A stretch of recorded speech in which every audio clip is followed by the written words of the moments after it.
Pigeon shooting rarely hands you the perfect day.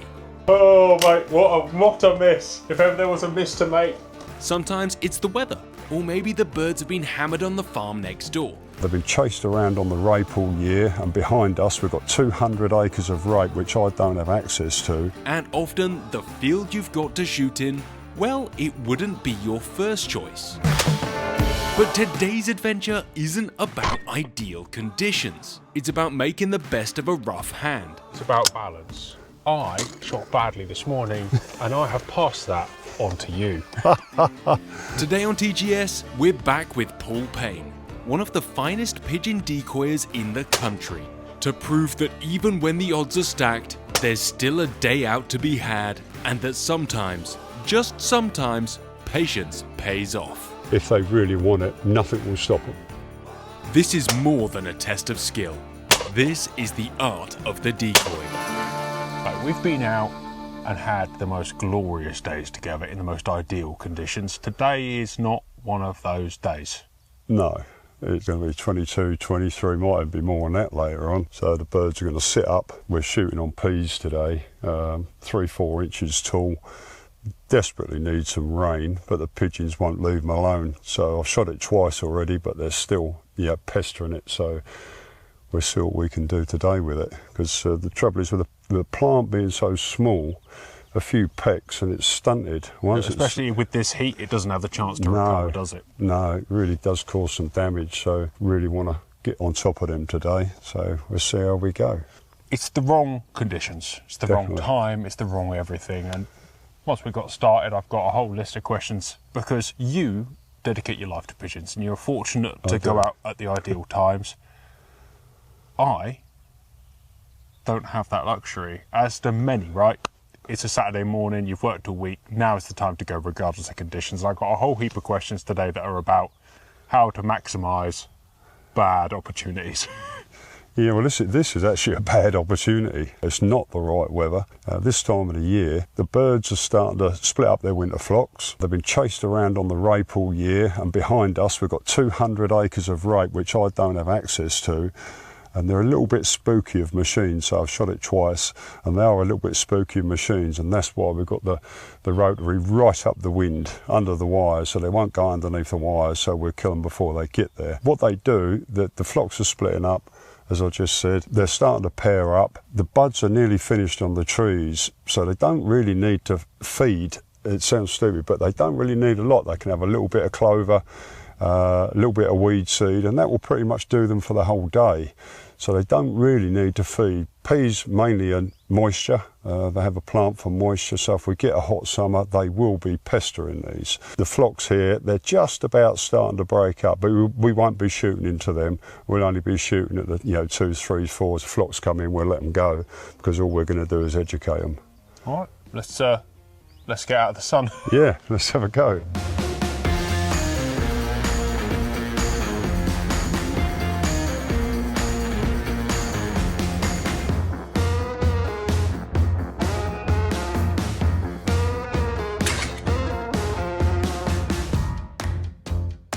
You said earlier they're machine shy, meaning that they've seen enough whirlies to, once they get close, recognise the difference between... Yeah, that comes from what I've said before in the other films about the birds being overshot. And so the other side of the road, which I haven't got access to, we must have a mile of winter rape, all in flower now, but they've been shot at I don't know how many times. They're definitely here. Because pigeons have confidence in their friends, right? So as long as the majority of the population aren't machine shy, they'll follow their friends. They'll follow the other birds into the pack. They will, but that rape out there is so vast, I reckon that's pulled in every pigeon in the area, so they've had a bit of a problem trying to keep them off. And when this was first drilled, the peas were first drilled, then birds were pushed here, and when I first come to decoy, they did not like the machines at all. That just proved to me they've seen them so many times. And that's the time when you'd pack the machine up and chuck it back in the quad? Yeah. Yeah, I just put the machine away, then use the FF6, and then if they were still a bit jumpy, use 2 FF6 and sometimes 3, just to get them to come in. But even so, they are jumpy here.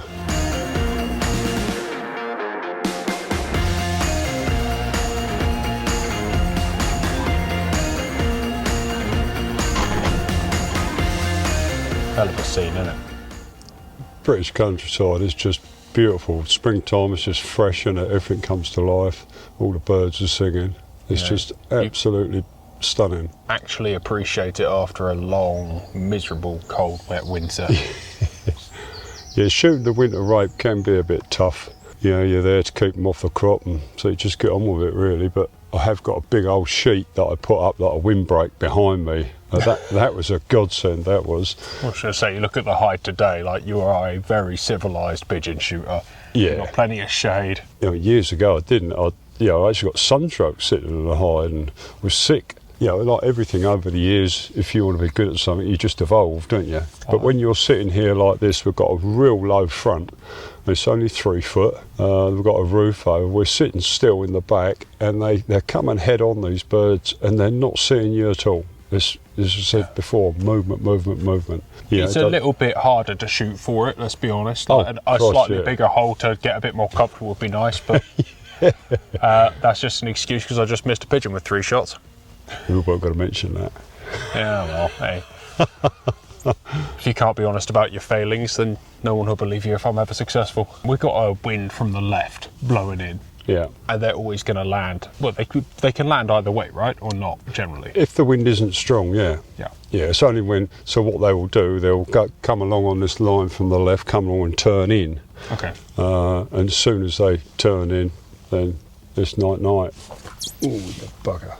Come over the top. They're loving that big tree over there, aren't they? Yeah, it's just so cool sitting up in the trees, isn't it? Well, let's hope they start dropping in. And that's what they're used to doing. When I've taken people out in the past, I say, no, something about they call it the pattern, the decoy pattern. Pigeons are going to the trees. It's like, no, that's just another 2. That's just what they're used to doing. You were saying as the day develops, we've got a big wood over there, and the birds will start peeling out of the big wood. And as much as we're getting a bit from the right now, we're going to get more from the left later as the day cools off. Yeah, as I was saying to you earlier about the amount of the people that I've taken out over the years pigeon shooting, and they think it's an easy sport. They could be a good clay shot, they can be a good game shot, but when you get them trying to hit pigeons over the decoys, as you well know, they're not the easiest, are they? No, you can miss what was that, 30 yards, pretty much dead on the wind. Yeah. And missed him clean.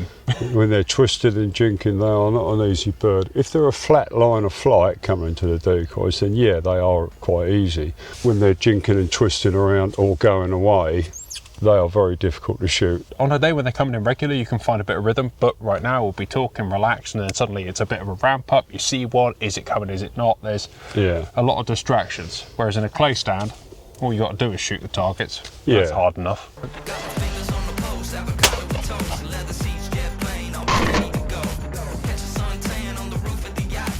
Is there ever a point where you would change up what you're doing? Like, for example, if those wires started to put off every single bird, would you go, all right, let's just pick everything up and move it 20 yards to the left? I would. I wouldn't actually move the hide, I just move the decoys. But one of the reasons why we got our set up the way we've got it, and the decoys are placed where they are, is because a lot of the birds are going to come from the left. Now, if we was to be reverse, the opposite, so the hide is on the right and our decoys to the left, we're shooting straight down their flight line. And I've said in the previous films, worst thing you can do, let the birds cross you and shoot away from their flight line rather than into it. And that's just using the power of the shot and the noise of it to either maximise your success, not we've got 4 big fields here, so we're using the power of our shot. I've flagged one field quite heavily, and the other fields, the power of our shot will keep them clear. And we're right up the wind as far as we can go, so the birds, if they try to get in there and there's their mates ain't on the ground, they will keep coming up the wind, is what we're seeing them come up the hedge. Then once we're getting there, they're just coming up the wind.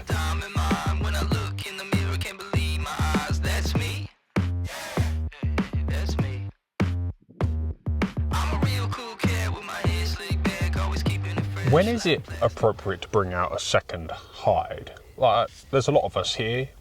It's nice and sociable to have 2 here. Would it make sense Does it ever make sense to have two next to each other, or is it like two in different fields or two in the same field? What is the optimum for sharing space? If I think the birds are going to split, then what I'll do on the quad bike, we'll leave one set of gear, you know, poles, decoys, all the rest of it, and start off in one place. And if the birds start showing that they're going to divert on a large acreage, then that one will jump on the quad bike and head that flight line off. Like I say, I have shot this field before. Late on, they did get in, even in amongst the flags. So if they really want it, they will still get in if they really want to feed, and that's what they did. So I put a lot more flags out today because we're filming from the one position, but the ideal thing would be to have two today and one gun down, you know, 100 acres away, and one up here, so whichever way they go, and if that line splits, then you can take care of both of them. I guess there's such thing as too far. It depends where the birds will show you where they want to be. And if you've still got access to that land, you've always got to go where they want to be, not where you think. And you can push them off, so if they start getting in somewhere else, you can walk down there, get them away, come and sit back. You'll have a few more shots. If they start getting in there again, and you're on your own, your choice is to move. The better thing to do is, when there's two of you, is to go down there with another guy, set him up, and then come back up, you know, where you're going to set up, so you've headed both lines off. If they really want it, nothing will stop them. Nothing at all. Oh, we've seen it in the past when we've been picking up and clearing decoys, and pigeons have come and landed 10 yards from us. Yeah. If they want it. If they want it, they want it. You're not going to deter them. Then the only way to deter them is to shoot them.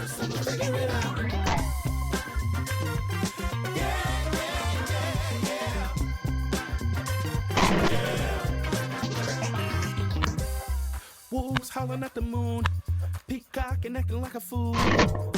One of the lines down the bottom there, so we are on a huge acreage, and as that line is overflying the flags, they're just going to a little group of trees, very small, spinny. That's what we don't want. We want them to carry on up to us. But what seems to be happening, as they're coming up, a couple drop in the trees, they see them, next lot come, drop to it, next lot come, drop to it, so we're not they're getting decoying themselves, right? Yeah, that's the exact reason we've got these birds out in front of us. Yeah, so I just saw that, let a couple of shots go, move them, then come right up the wind and you shot one. So we've just got to keep them trees clear down the bottom. If it livens up a little bit, our natural power of our shot will keep it clear anyway, and everything will just carry on up the wind.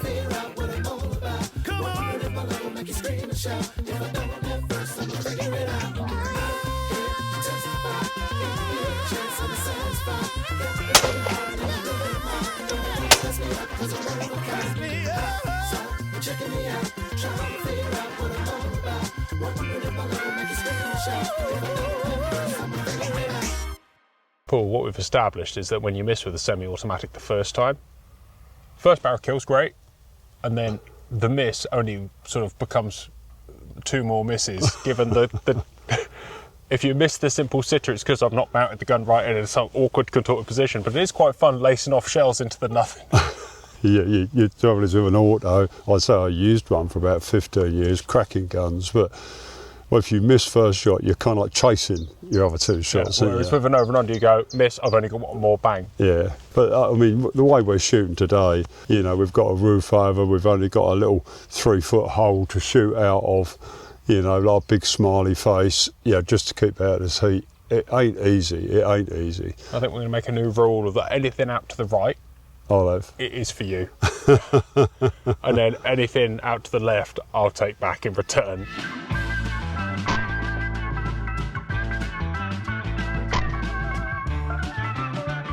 We put the A400 away for a minute because, well, Paul complained it's got no bead, so I stuck a bead in my DT and I brought that because, well, Paul's a gun guy and he hadn't seen it yet, so I thought we'd bring it along. And he's about to take its virgin decoyed pigeon. I am impressed with it. Right-handed, slight palm swell, lightly engraving, but it's just how it feels. Nice rounded, lumpy forend. It's a lovely forend, isn't it? Yeah, so it just feels like a nice gun. It's spot on for me. You're a tall bloke, long in the arm, and yeah. I could be your secret son. I've got no money. But no, that is a nice tool. Very, very impressed with that. Well, I've enjoyed shooting game with it. I've shot clays with it a bit, and well, it'll soon be the time to actually get out and get a bit sharper on the clays. But for now, just enjoying taking it and enjoying it. I mean, ventilated rib, ventilated between the barrels. I mean, yeah, I'm looking forward to breaking it in as his first pigeon. Well, don't miss with it. I hope not. That's my job. I don't see why I should, because it fits me like a glove. It's just like it's made for me, really. So we've been watching them a bit, right? And you're exceptional at reading the birds, but some that are 300 yards away, you'll say they're coming in, and more often than not they do. But you're saying these ones sat in this tree won't come in? Why not? Because they are just too close. Yeah, I mean, they're 80 yards away, and they're just sitting in a nice, cool, leafy oak tree. Yeah, that gives them plenty of time to sit and look at that machine going around. They won't come nowhere near it. The young uns sometimes will in the summer, but not the adult birds. But going back to what you were saying, these ones that are coming up on this line, if they're high and they've got more of a direct line, I know they're going to come into the decoys, and they are. But the other ones that are coming quite slow and real slow and up, they're just looking for a mate in a tree. Dive to that. Yeah, they're just not ready to feed yet. But later on, early days, right? Still got an hour or so before it starts. Yeah, I should imagine. I mean, it is bloody hot. I think it's more hotter than what they said, and everything is dictated by the weather. And you can come and watch a field, in the summer of peas and have 400 on it. Get a red hot day. You come back, same time, not a bird, nothing in the sky. Because you've been watching this farm, but this field specifically for 2 days straight building up to this. Yeah, and so when I spoke to you on the phone yesterday, it was 4 or 5 o'clock, and they were here then, and just the odd trickle of a flight, but most of them were already here. So, yeah, my guess is that they are feeding late. There's nothing, there might be a few come to the field early morning, but while there's a bit of dew on the peas, but other than that, the main flight is going to be late. So there's another 2 just come up the back of them trees. Real lazy old flight, straight in the trees. When you get these hot, clammy days like we've got today, sometimes they just don't feed. That's as simple as that. They'll have a little bit, tiny bit in the morning, a little bit of clover or something like that, and they just don't feed. When they've got young on the nest, it don't matter what the heat is, they'll come. They'll have to come to feed their young. But when you've got days like this, and they're just sitting on eggs and stuff and building their nests and pairing up, they just don't need to feed. Or so don't need to feed, need to feed as in filling up. They can just have a little bit. If you've got all the hawthorn out on buds, they'll eat them. You can go to virtually every hedge and get a few hawthorn buds. It's real touch and go, but when they are starting to cause a damage, you have to go regardless. If you revert that back to last year when we shot over 200 on some barley, hottest day of the year, still come, but they've got young on the nest. As opposed to today, it isn't as hot as what that day was, and they're really lethargic. And that's just purely because they haven't got the young on the nest, But if we had that sun go in, when we had the sun go in a little while ago, they started to move, didn't they? Yep. And then the sun's come bang out again and they're not moving.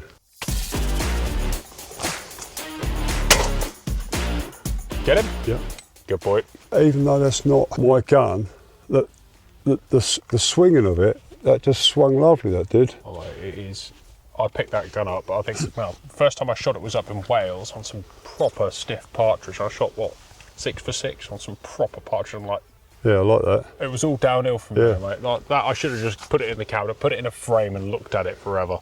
It's amazing how I shouldn't have taken the spacers out of that gun. I took them out for a friend and I thought it'll be fine sat in a hide, but actually it transpires that still a perfectly fitted gun, even if you can't mount it correctly, just helps, doesn't it? We've given up on the 3 for 0 and gone back to 1 for 1s. It's a much better success rate. Yeah, no, the last couple of birds you shot is superb. No, I'll stick with this, mate. I might get to like it too much. I was going to say, an expensive habit. It's the best reason for not borrowing guns. Yeah. Imagine how I feel, mate. I shot like 50 different guns since last November for different reviews and different projects. And I've wanted pretty much 75% of them. Yeah, that is the problem, isn't it? When you pick up So I've just got a couple of hammer guns at Holt's, and I'm just passionate about them. You know, they're full and full choke, and they do take some working out, but I've pretty much mastered them now. I'm shooting, 70, 80% on clays. That's pretty solid for an old hammer gun. Yeah, and when you look at them, there's nothing to go wrong, is there? The hammer hits a pin and the pin comes through the face. And I mean, that's literally what happens in both of these. You just can't see it. So I must admit, there's a couple in Holt's I wish I had not the money for, but the reason for. And I shot this SL3 28 gauge out in America. Yeah. Mate, if I had a spare 20 grand, that is one of the best guns I've ever shot. Like, it does get a bit of an issue sometimes. Yeah, well, I've bought some guns over the past that have been stunning things, and I put it in the back of the cabinet, and then I think, that was stunning, but what did I buy it for? Because you don't Sometimes use it's just nice to have nice things, mate. You just go back to the one you shoot the best with normally, don't you? Yeah, pretty much.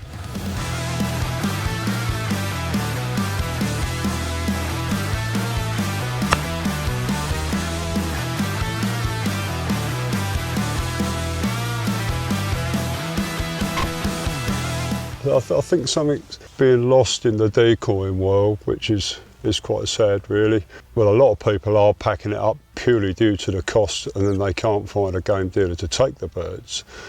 I know several people that have been shooting pigeons most of their lives, not like what I do, but they've been shooting them, consistently through their lives. They've packed it up, but one of the things I find sad is where you've got what we call the film's art of the decoy. Now, the art of the decoy is getting a wild bird that can go 50 miles that way, 50 miles that way, to come into your decoys. Now, all I seem to do is watch an awful lot of films on TV, especially YouTube, and they're shooting at things birds that are not decoying. Now, if they're not decoying, you're in the wrong place or you've got it wrong. There's nothing wrong with setting up a hide on a flight line either, right? Yeah, but they're not. They've got the decoys out there, but they're shooting at stuff 60, 70, 80 yards, so-called 80 yards. I don't believe that for a minute. And that's not what pigeon decoying is about. It's actually, getting them to come into your decoy. It's the art of the decoy. That was the biggest shock when I first went out with you, is you told me off, I think, for the first bird I shot because it was 30 yards crossing the decoy. So just wait, let it come into the field, boy. Yeah. Which makes a lot of sense, right? And actually, once it's over the decoys, not earlier, but now, you've got a bird in the bank, which is exactly why we're here. Yeah. I think there's a lot of pressures in the world, right? And part of the reason we came today is because today is the day we could come. And it's not ideal, but this is the position most people are in. And I guess if this is the first time you've been out and the only time you can get out an all month, you probably would be tempted to stretch in and try and shoot some 50-yard crosses because... Yeah, me personally, I don't see... It. You must appreciate an itchy trigger finger. You get out a lot, but after a while, there is a time you go, I'm going to have a go at that. When I was younger, I didn't really know the range. And so I would look at a bird and think, oh, is that, 40 yards, is it 30 yards? But I've been doing it so many years, I've got a pretty good guess of what it is. And if it's out there past 50 yards, I leave it alone. I don't want to scare the bird, I don't want to maim the bird, and I do want to pick it up. And I do want to, kill it. But now, you see so many films and they're banging at stuff. It really isn't what, say, the art of the decoy is. And I think, really, there should be more people like me passing knowledge on.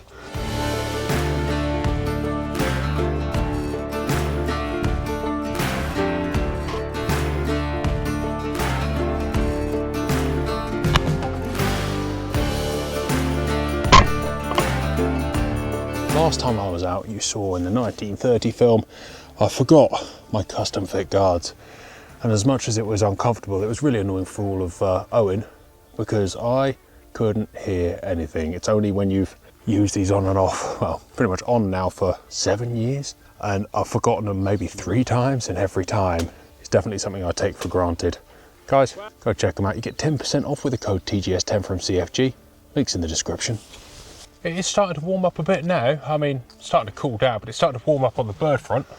Yeah, as soon as that starts to cool off a little bit, you know, as I said earlier, they move a bit later on, and now they are. But interesting point when you're setting up your decoys.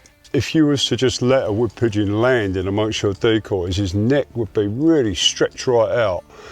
You see that with racing pigeons on a loft. When there's a hawk about, they'll all just freeze and all their necks are stretched right out. So that's definitely what you don't want to be doing when you're setting up a dead bird decoy. You don't want their neck stretched right out. Just the odd one or two propped up and the others just forward as if they're feeding. But if you've got the whole lot stuck right up in the air, it looks like panic.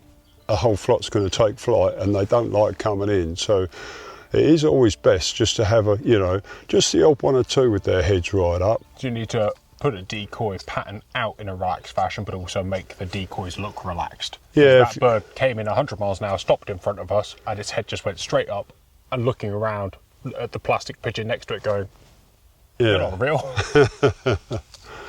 Yeah, I feel like the way we've got our decoys laid out as well, we've got some huge gaps. We've got 3 big gaps where they can get in. When I say gaps, you want about 20 foot at least. If it's windier, even bigger in between, so they can get in them gaps. So just the odd bird. We've got a couple that are getting out there a little bit decoys, but all that is just a little thing I do just to tempt the odd bird. And what they'll do when they're coming, they'll overfly that bird and come into that hole. So like where we've got these birds out here, you notice they'll overfly them. It's like, what Archie Coates used to say, it's like pigeon etiquette to overfly their friends to try and get to the front. So it doesn't matter if you put the odd one or two, out there, 45, 50 yards, because might get the odd one land with that, but the majority of them will overfly that and then come right in the hole, which is the same as what we're getting today.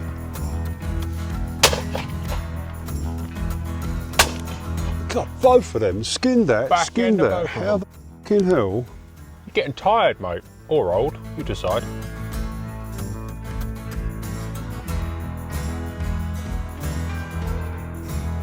Right in front of us, there he is.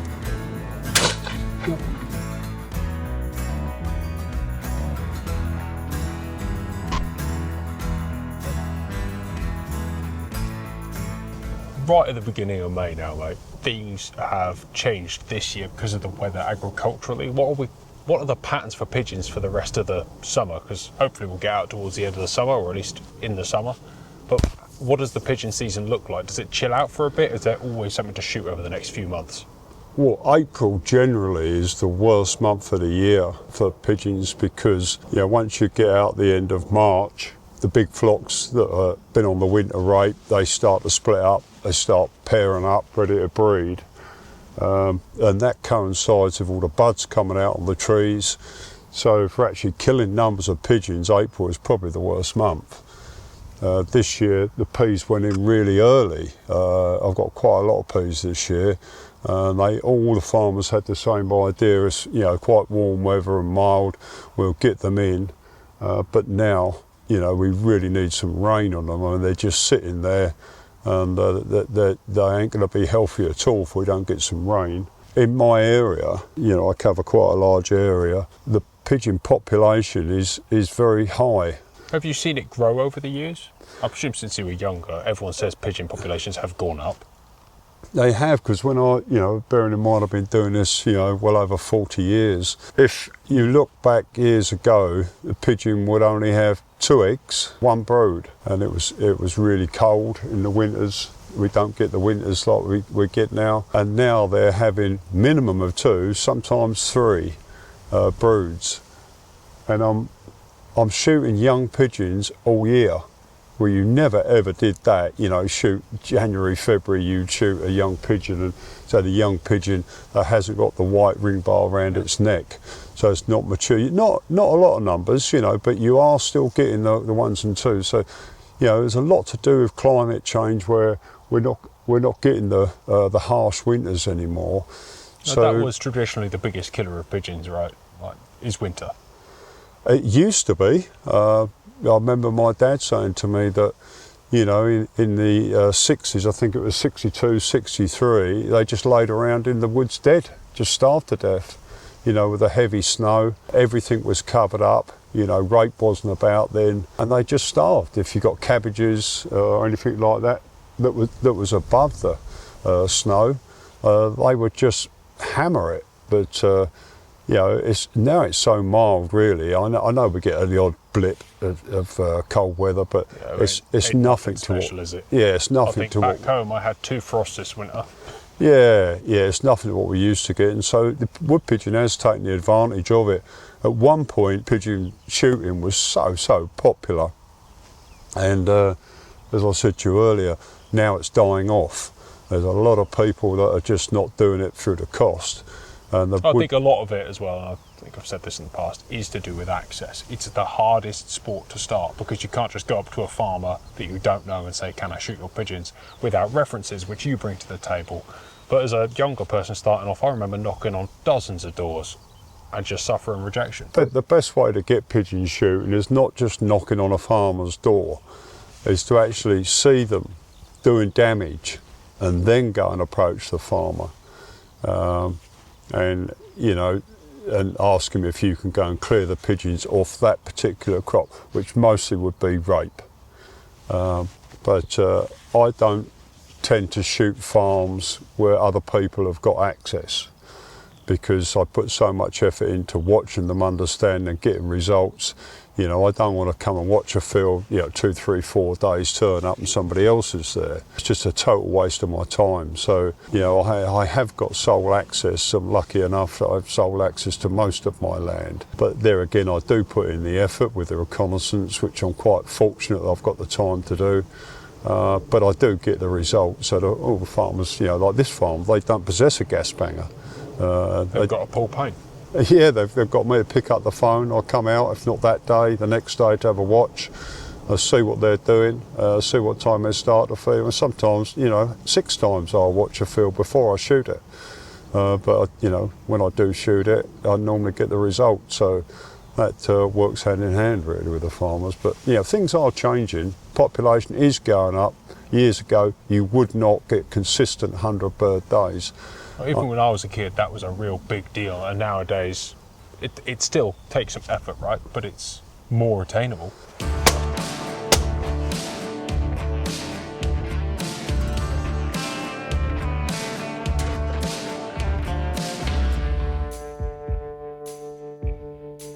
We've been testing out these super fast pigeon 5.5s. Some of them long birds was pretty incredible. Probably a bit tight patterned for some of the closer stuff. Some of the closer stuff, you're just wrapping them up. But I found the 35 to 45 yards absolutely lethal. Like, unbelievable. Speaking of which, says this alone? No. It's pretty incredible, right?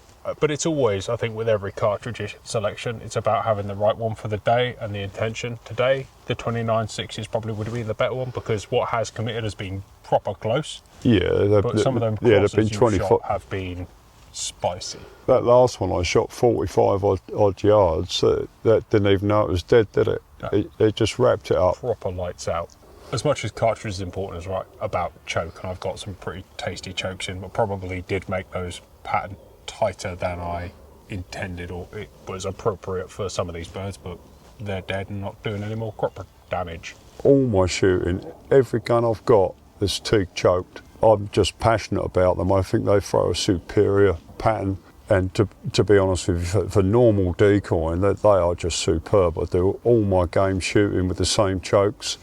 What's that, quarter and quarter or something? For the normal decoying, I'll have quarter and quarter, but as I said to you, when we've got the stubbles going, then I'll change up to 3/8. And the reason for that is I'll take the longer birds out, not silly ranges, but the longer birds out, and I can pick them up quite easily. All yours, on the left now. Well, that was a good way to end the day, wasn't it, Paul? Oh, mate, what a miss. If ever there was a miss to make, that was it. I'm loading up just in case any of those decide to come back, because they know it's safe over here.